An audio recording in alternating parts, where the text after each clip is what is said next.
So before we get started on our truck, we'll go ahead and start our beater Grand Am since it's in the way and we have to put it here. Our tire is still kind of holding there. I think it's down to about 15 PSI, but still has some in it. Hasn't moved in about 5 days, and a lot of people were worried about that old gas. Is it gonna start again?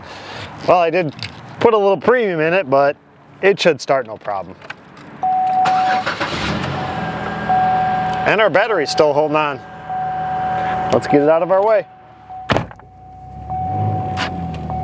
Today we have a build update. This is my 2019 GMC Sierra Denali, my forever truck that I rebuilt like 3 years ago and 20,000 miles. For all the doubters that said, nah, he's gonna sell it, he'll never keep it. Well, I still have it. And it's been quite a struggle because a lot of people did want to buy it from me. But I still have it, so hopefully I can hang on to it a little bit longer. Partially because I do get a lot of use out of it, and I do drive it quite a bit. As a matter of fact, it just went on a 6,500 mile road trip, actually a couple of them, so now we need to do a little maintenance work.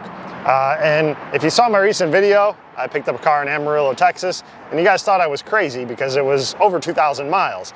Well, that's only half of the trip. Before that, I went to Los Angeles to pick up a build and bring it back. Dropped it off and immediately turned around and went right back to Amarillo, Texas and brought that back. So it was a little over 6,500 miles and a little under 6.5 days. So averaging about 1,000 miles a day. That's a little bit of driving. When you do all that driving, you got to do some maintenance. So we need to change the oil, change the fuel filter, and rotate the tires, which, by the way, is my secret to how I get 80 to 100,000 miles out of a set of tires.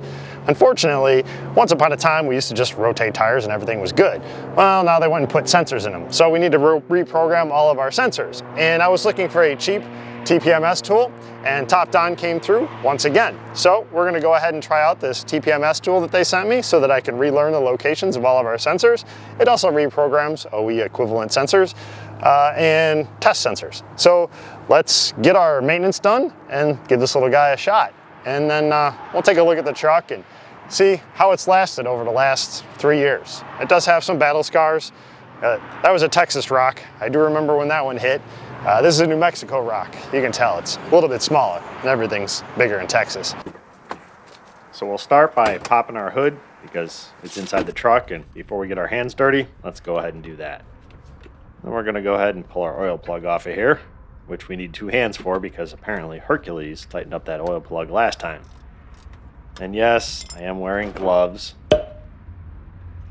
because even though I do my oil changes at half the recommended mileage, it still ends up black because, well, it's a diesel. And I want to keep my hands clean because I don't want to affect my side hustle as a hand model. That's where I really make my money. The link to my only hands is down in the description. Actually, it's not, but while you're down there, go ahead and pick yourself up a TPMS tool or buy a car off my website or some tools or parts or something else, or check out my Amazon page or all the other cool things I put in the description that nobody ever reads. So while we were waiting for the oil to drain, we went ahead and loosened up our oil filter, and our oil finished draining out of our oil pan, at least most of it. We'll leave that last couple ounces in there. It'll mix with the new oil and, you know, get it acclimated to the area. Do a little housekeeping because the clean freaks will freak out if I don't. And we'll tighten up our oil plug. Click. Check that torque spec again. Click. And a third time for good measure. Click. All right. Tighten down to manufacturer specs. A little more cleaning. Clean freaks rejoice. Really, GM, you could have made that oil pan an inch longer so it didn't drip on the crossbar. And we got plenty of room to get to our oil filter.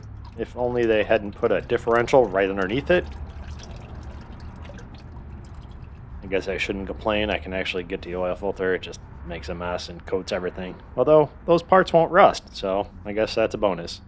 A little rust proofing while you do an oil change. Clean up our mounting surface.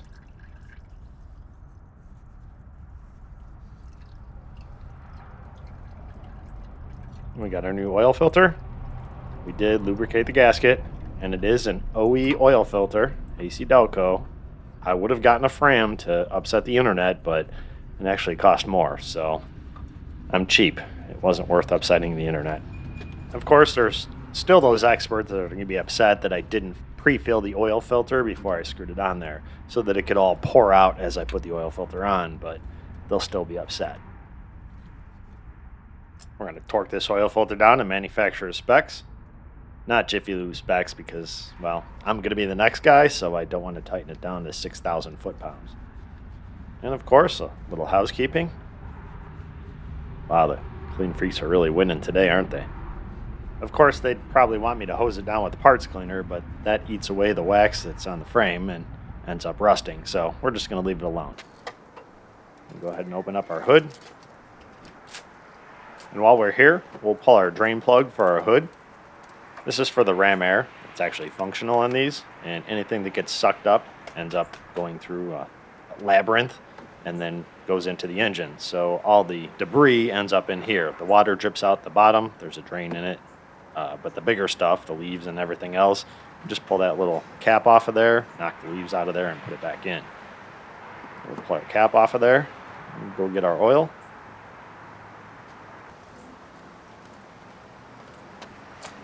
And now is the point in the video where I invite the experts in the comments to tell me what oil I should be using, as opposed to the oil I've always used that, well, keep my engines going for 200,000 plus miles. And as the eagle-eyed viewers would probably notice, I opened up the cap and there was no safety seal inside. And that's because I buy this in 5-gallon buckets and then I just refill the smaller containers. And the reason for that is, whenever I pour the 5-gallon buckets in here, I make a huge mess. And if I did that, it would just send the clean freaks right off the deep end. So we got our oil in there. We didn't make a mess. Now we got to reset our light, which is pretty easy. Go to the oil life index, hold the little check mark till it beeps and resets to 100, and we're ready to go. We're going to go ahead and check our oil, make sure we got it right. Should take just a little over 10.5 quarts. Wipe off those 2 drops of nasty oil.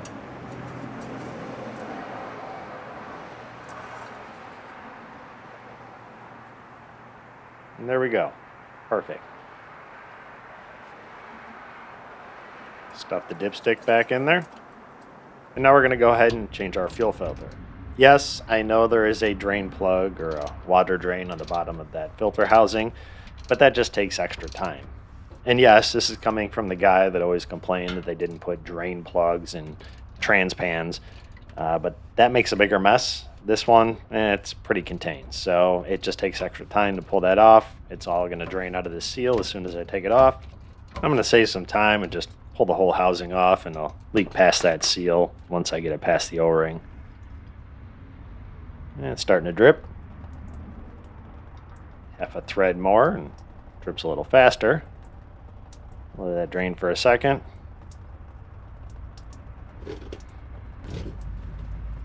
Half a thread more, and here comes the mess.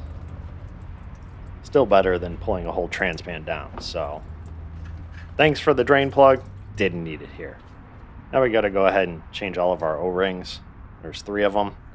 There's one on the end of this little housing here that goes inside of our fuel filter. There's one I'm wearing as a bracelet. And then there's one in the fuel filter itself. So we'll put the little one on.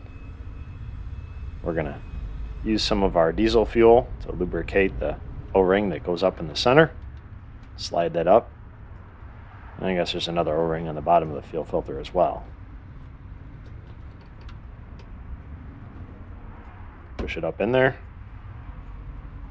And we'll change out our O-ring on our housing. The gloves complicate this because they don't like diesel fuel and have started to expand and get all floppy and thin, so they just kind of get in the way at this point.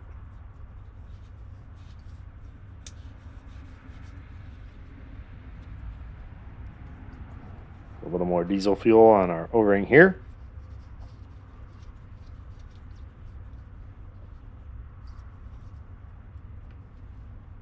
And we can put our cover back up there. Our cap, housing, whatever you want to call it. And we're going to go ahead and tighten it down to manufacturer specs.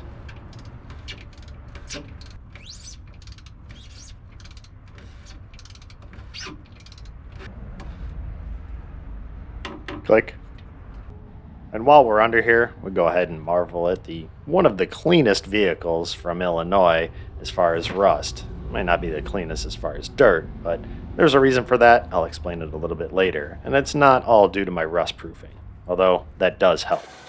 Now we need to reset our fuel filter life, which is pretty much the same as the oil life. Just go to our fuel filter status, hold the little check mark till it resets, and we're good to go. We do need to cycle the key a couple times to build up fuel pressure, and then go ahead and start it. It takes a little while to get the air out of the system. For the next couple times you start it is going to have an extended crank, but eventually all the air gets out of there and it starts just fine. It also does the same thing if you happen to run out of fuel, if you lose while you're playing the gas game. If you're wondering what the gas game is, it's where you run the tank as low as possible to try to make it to the next gas station, usually the cheapest. And it also is the source of most of the anxiety for the pizza girl when she comes with me on road trips. Maybe that's why she doesn't come with me on road trips anymore. And while we have our tires off, we're going to go ahead and check our brakes. Looks like we got plenty of pad left. Looks like we're on maintenance schedule of about 200,000 miles per brake pad set. Pull our front tire off of here. Check our brake pads here. Still looking good up here as well. I think we're good to go. And we're going to go ahead and grease everything up. A lot easier without the tires on here. That's why I waited. We got 2 ball joints and a tie rod end right here. And now we have to pick all the little spiky things off of our shirt that were stuck to our wheel liner.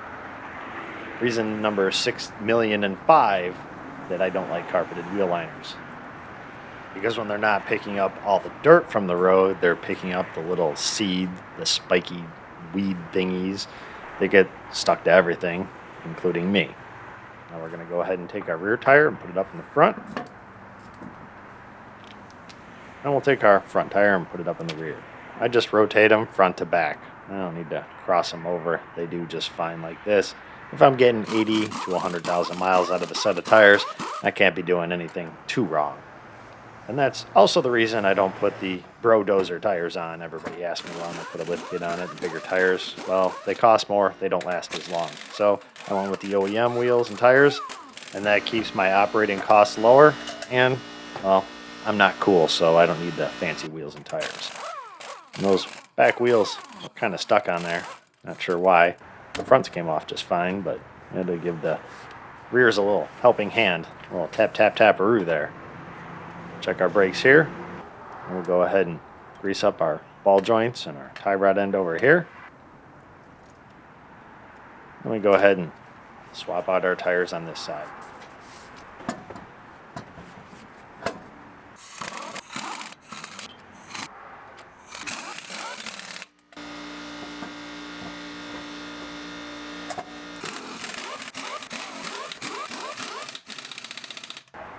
There are a couple more grease fittings we have to get to here. There's 2 on our idler arm on this side, 1 on the pivot point, and 1 on the ball joint part, and then there's 1 on our pitman arm.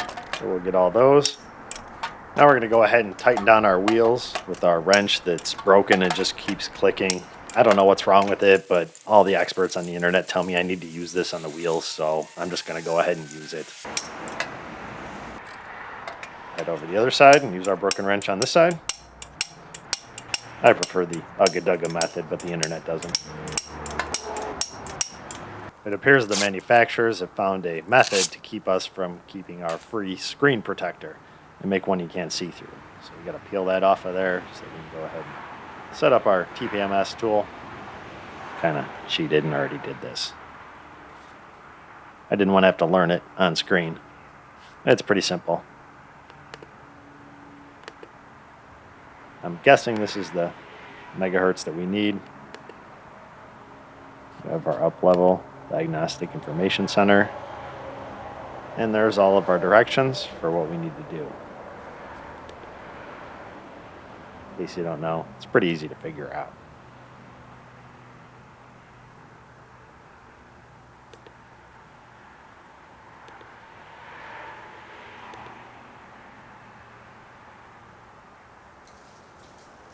So let's go do what it told me to do. Set our parking brake. Hold our little check mark. now it's ready to learn our new locations. And if you don't know which tire to start with, it lights up the marker light on the corner of whichever tire you're supposed to be checking. So we start with the left front. Our marker light on the right front's lit up, so we'll go over here. And we're just pressing the button on here to activate our sensors. We can actually read and store the information for each sensor, but I don't care. I'm just activating it. I don't need to know what the sensor is reading. I just need it to trigger each sensor. And now the truck knows where our tires went to. You can see the difference up above. It's basically the same pressures. They just rotated.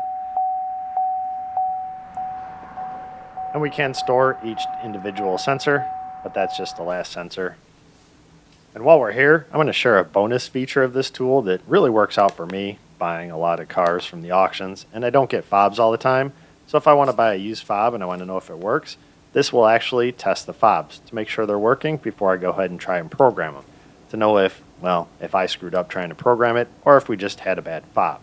So if the fob is working, it should program unless I do something wrong, which is entirely possible. So that was the one for our truck. We're going to go ahead and try out the Pizza Girls RDX. Scroll down to Honda because I love to call it a Honda, but it's actually an Acura. So Honda probably would work as well. Unfortunately, I don't know which one this is, so we're going to have to try them all.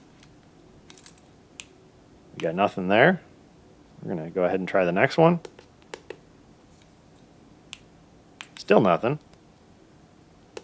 I know this fob works, or at least it worked. So is our scanner broken, or is our fob broken? Or did we just have to wait till the last one to get the one we needed? And of course, that's the case. It's always the last one you test.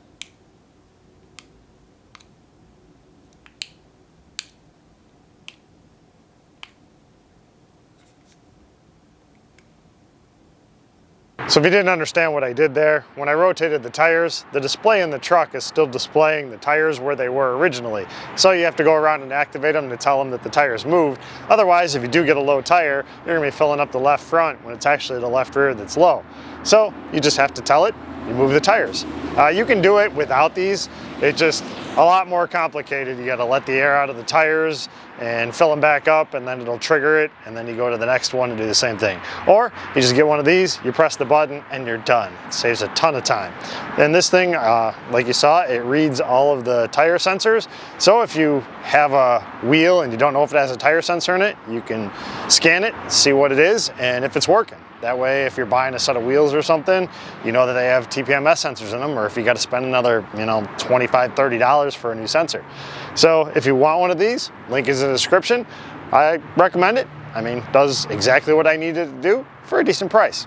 So let's put our winter air in our tires because the summer air is in there now. And actually what I have to do is I have to raise the tires in the back and lower the tires in the front. Actually, I think those are okay because this truck requires more air pressure in the rear tires than in the front.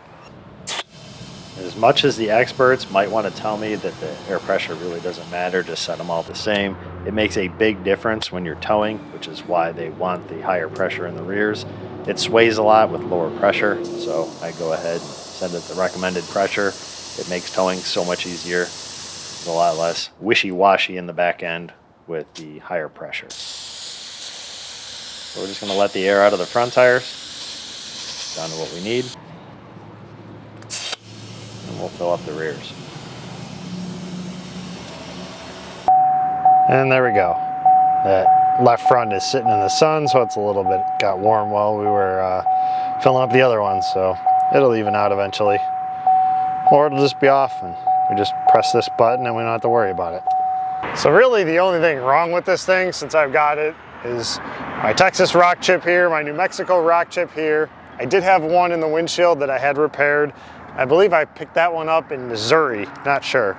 We got a couple rock chips on the front end, but that's pretty much normal wear and tear. I was behind a truck that was spraying oil, so got to clean all that tar off of there eventually. Okay.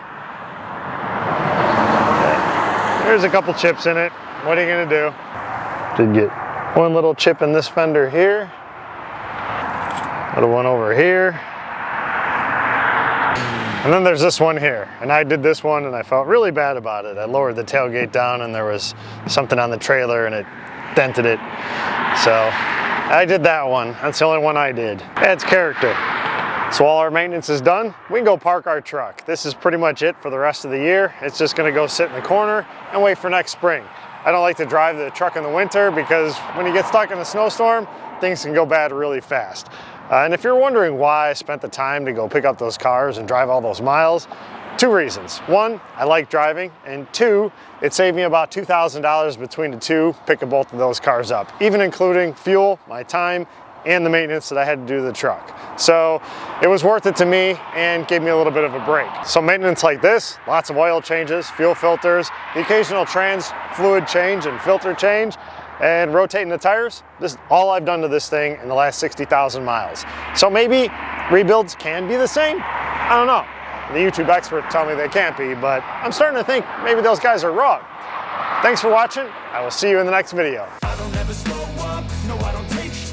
I got no love for the fakeness. If you wanna play tough and wanna hate this, I'll always show up and make a statement. I don't ever slow up, no I don't take sh**. I got no love for the fakeness. If you wanna play tough and wanna hate this, I'll always show up and make a statement.